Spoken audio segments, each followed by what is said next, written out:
Hello दोस्तों, आप सभी का हमारे YouTube channel current affair daily में हार्दिक स्वागत है।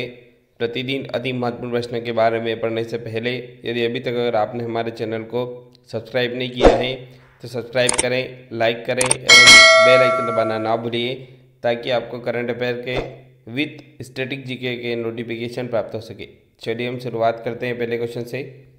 पहला क्वेश्चन दोस्तों, प्रधानमंत्री श्री नरेंद्र मोदी द्वारा अभी दुबई में विश्व सरकार शिखर सम्मेलन को संबोधित करेंगे। दोस्तों 14 फरवरी को प्रधानमंत्री द्वारा अभी अबू धाबी में संयुक्त अरब अमीरात के पहले पारंपरिक पत्थर मंदिर बीपीएस हिंदू मंदिर का उद्घाटन भी करेंगे और विश्व सरकार शिखर सम्मेलन को संबोधित करेंगे। दोस्तों ये भारत के बाहर पहला जो है हिंदू मंदिर, सबसे बड़ा हिंदू मंदिर जो है जिसका उद्घाटन भारत के प्रधानमंत्री द्वारा 14 फरवरी को किया जाएगा, जो कि दुबई में बन रहा है। जो कि अहमदाबाद में जो मंदिर अक्षरधाम मंदिर स्वामी नारायण मंदिर की तर्ज पर जो है इसको बनाया जा रहा है और इसका उद्घाटन भारत के प्रधानमंत्री द्वारा भी 14 फरवरी को किया जाएगा। नेक्स्ट क्वेश्चन की ओर दोस्तों, नेक्स्ट क्वेश्चन आपका डॉक्टर जितेंद्र सिंह ने किया राष्ट्रीय विज्ञान दिवस 2024 की थीम का अनावरण।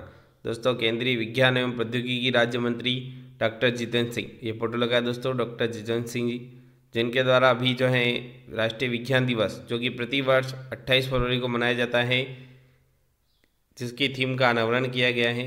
2024 की थीम दोस्तों विकसित भारत के लिए स्वदेशी तकनीक, इसका अनावरण अभी किया गया है।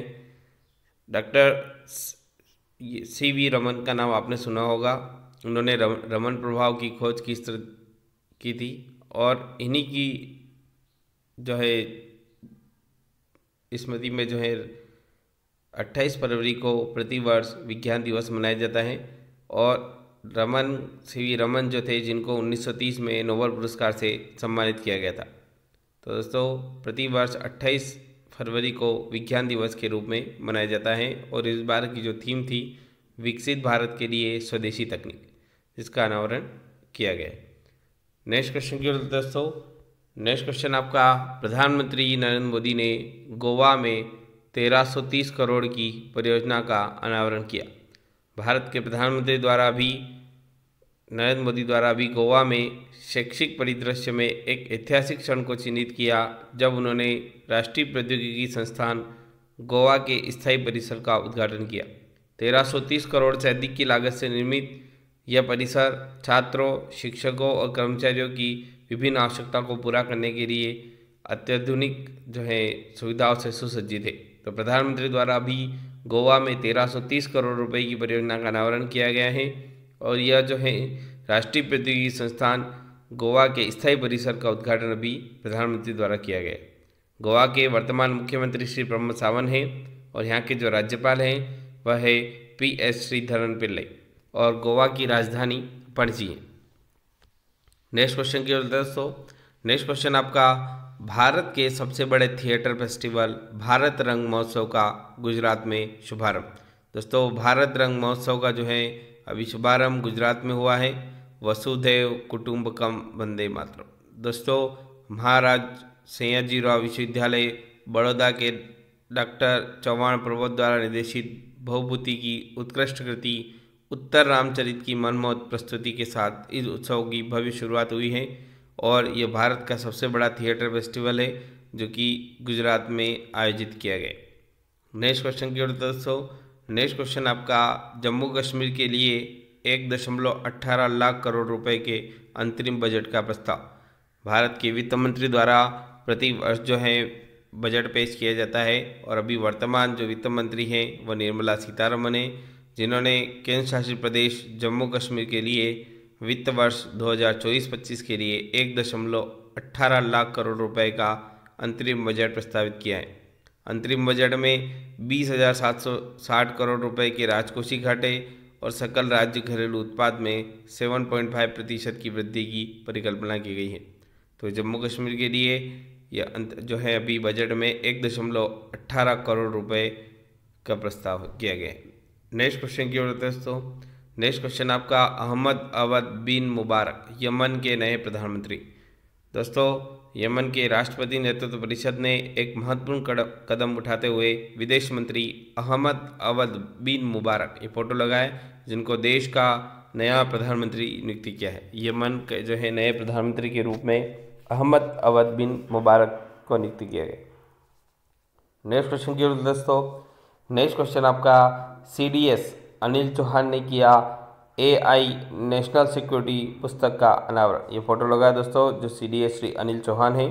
CDS जनरल अनिल चौहान ने पुणे के defence literature festival Kalam and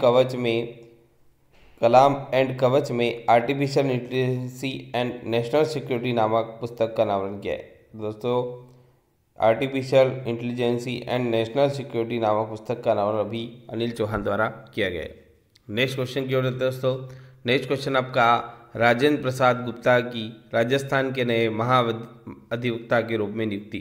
दोस्तों, अभी राजस्थान के नए महाअधिवक्ता के रूप में राजेंद्र प्रसाद गुप्ता की नियुक्ति की गई है।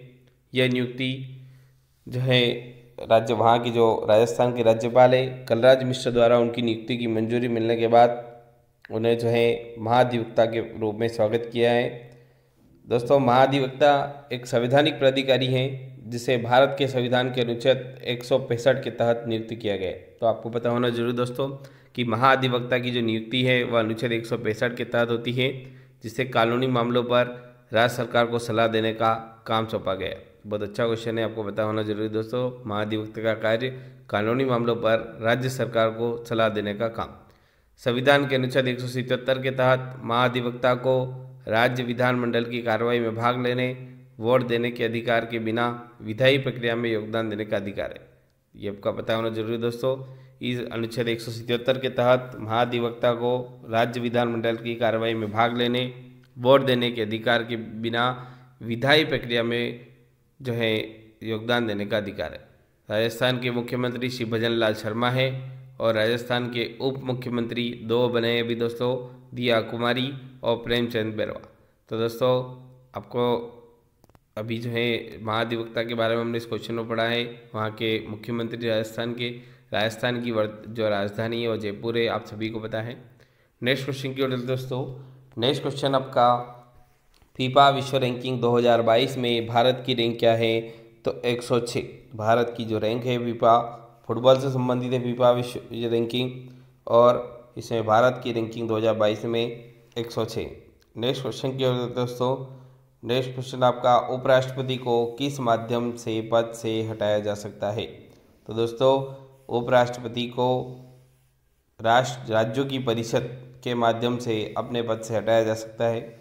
दोस्तों, भारत का जो उपराष्ट्रपति है वह भारत के राष्ट्र प्रमुख, भारत के राष्ट्रपति का उपराष्ट्रपति होता है। अनुच्छेद 167B के तहत संविधान में कहा गया है कि उपराष्ट्रपति को राज्यसभा द्वारा प्रभावी बहुमत से पारित और लोकसभा द्वारा साधारण बहुमत से सहमत प्रस्ताव द्वारा हटाया जा सकता है। तो ये आपको पता होना जरूरी दोस्तों। जो उपराष्ट्रपति हैं उनको राज्यसभा द्वारा प्रभावी बहुमत से और लोकसभा द्वारा साधारण बहुमत से सहमत प्रस्ताव द्वारा हटाया जा सकता है, और ये आर्टिकल नंबर 67B में लिखा गया है। नेक्स्ट क्वेश्चन की दोस्तों, नेक्स्ट क्वेश्चन आपका खाद्य सुरक्षा कानून पारित करने वाला भारत का पहला राज्य कौन सा है? तो छत्तीसगढ़। दोस्तों, छत्तीसगढ़ सरकार देश में पहला खाद्य सुरक्षा अधिनियम पारित करने की पहल करने वाला पहला राज्य है, और यह जो है 21 दिसंबर 2012 को छत्तीसगढ़ राज्य विधानसभा द्वारा पारित किया गया था। और राज्यों के जो लोग हैं छत्तीसगढ़ लोगों को उचित मूल्य पर हर समय पर्याप्त मात्रा में भोजन और अच्छे पोषण की अन्य आवश्यकता तक पहुंच सुनिश्चित की जा सके। तो दोस्तों, अभी खाद्य सुरक्षा कानून पर पारित करने वाला भारत का पहला राज्य छत्तीसगढ़। नेक्स्ट क्वेश्चन की दोस्तों, नेक्स्ट क्वेश्चन आपका कार्यकाल पूरा होने से पहले लोकसभा को किसके द्वारा भंग किया जा सकता है? तो मंत्रिपरिषद की सिफारिश पर राष्ट्रपति द्वारा। दोस्तों, लोकसभा को जो है कार्यकाल से पहले अगर भंग करना है तो मंत्रिपरिषद की सिफारिश पर राष्ट्रपति द्वारा किया जा सकता है। लोकसभा का कार्यकाल आप सभी को पता है 5 वर्ष का होता है, लेकिन इससे पहले भी इसे भंग किया जा सकता है। यह संविधान के अनुच्छेद 83(2) के अनुसार अपनी बैठक के पहले दिन से 5 वर्ष पूरा होने पर लोकसभा स्वतः ही भंग हो जाती है। ये अनुच्छेद 83(2) में लिखा हुआ है कि अपनी बैठक के पहले दिन से 5 वर्ष पूरे होने पर लोकसभा स्वतः ही भंग हो जाती है और इस मामले में नए संसद सदस्यों को चुनने के लिए चुनाव होता है। तो आपको पता है, लेकिन अगर लोकसभा को पहले भंग करना है तो मंत्रिपरिषद की सिफारिश पर राष्ट्रपति द्वारा की जा सकती है। नेक्स्ट क्वेश्चन की ओर दोस्तों, नेक्स्ट क्वेश्चन आपका, भारतीय पुरातत्व का जनक किसे कहा जाता है? तो अलेक्जेंडर कनिंघम। दोस्तों, भारतीय पुरातत्व संरक्षण संस्कृति मंत्रालय से जुड़ी एक भारतीय सरकारी एजेंसी है जिसकी स्थापना 1861 में अलेक्जेंडर कनिंघम ने की थी। दोस्तों, भारतीय पुरातत्व में उनके योगदान के कारण उन्हें भारतीय पुरातत्व का जनक माना जाता है, अलेक्जेंडर कनिंघम को, और भारतीय पुरातत्व संरक्षण के पहले मार्गदर्शक थे। तो दोस्तों, भारतीय पुरातत्व का जनक अलेक्जेंडर कनिंघम को कहा जाता है। नेक्स्ट क्वेश्चन की ओर दोस्तों, नेक्स्ट क्वेश्चन आपका, पृथ्वी की गति की कौन सी विशिष्ट विशेषता मौसमी विविधताओं को जन्म देती है? तो सूर्य की परिक्रमा करना और 23 से 1/2 डिग्री अक्षीय झुकाव। दोस्तों, मौसम बदलते हैं क्योंकि पृथ्वी की सूरज के चारों ओर घूमने की स्थिति में परिवर्तन होता है, यानी पृथ्वी का सूरज के चारों ओर घूमना। इसके अलावा दोस्तों, हमारी ग्रह का प्रक्षेपण अपने कक्षागण स्मृति के साथ 23.5 डिग्री के कोण पर टिल्ट होता है, यानी पृथ्वी की सूरज के चारों ओर कक्षा गणना के साथ। तो इन दोनों कारणों से पृथ्वी पर मौसम में परिवर्तन होता है। तो दोस्तों, ये दोनों रीज़न है, सूर्य की परिक्रमा करने के कारण और 23 से 1/2 डिग्री अक्षीय झुकाव के कारण ऐसा होता है। नेक्स्ट क्वेश्चन की दोस्तों, नेक्स्ट क्वेश्चन आपका, शीतकालीन ओलंपिक की स्थापना किस वर्ष हुई थी? तो 1924। दोस्तों, शीतकालीन ओलंपिक खेल बर्फ और बर्फ पर अभ्यास किए जाने वाले खेलों के लिए हर 4 साल में एक बार आयोजित होने वाला एक अंतर्राष्ट्रीय बहु खेल आयोजन है। पहले शीतकालीन ओलंपिक खेल 1924 में फ्रांस के शैमानिक्स में आयोजित किया गया था। तो दोस्तों, शीतकालीन ओलंपिक की जो स्थापना हुई थी वह 1924 में हुई थी और प्रत्येक 4 साल के बाद इसका आयोजन किया जाता है। नेक्स्ट क्वेश्चन की दोस्तों, नेक्स्ट क्वेश्चन आपका, हड़प्पा संस्कृति की मोहरों और टेराकोटा कला में कौन सा जानवर स्पष्ट रूप से अनुपस्थित था? दोस्तों, हड़प्पा की संस्कृति की मोहरों और टेराकोटा कला में गाय जो है स्पष्ट रूप से अनुपस्थित थी। मोहरों पर गाय, ऊंट, घोड़ा और शेर का चित्रण नहीं किया गया था। मोहरों पर सबसे अधिक दर्शाया जाने वाला जानवर बैल था, ये आपको पता होना जरूरी दोस्तों। लेकिन ये और गाय, ऊंट, घोड़ा, शेर जो है जिनकी मोहरों पर चित्रण नहीं था। अभी तक अगर आपने हमारे चैनल को सब्सक्राइब नहीं किया है तो सब्सक्राइब करें, लाइक करें एवं बेल आइकन दबाना ना भूलिए ताकि आपको करंट अफेयर के नोटिफिकेशन प्राप्त हो सके। Thank you.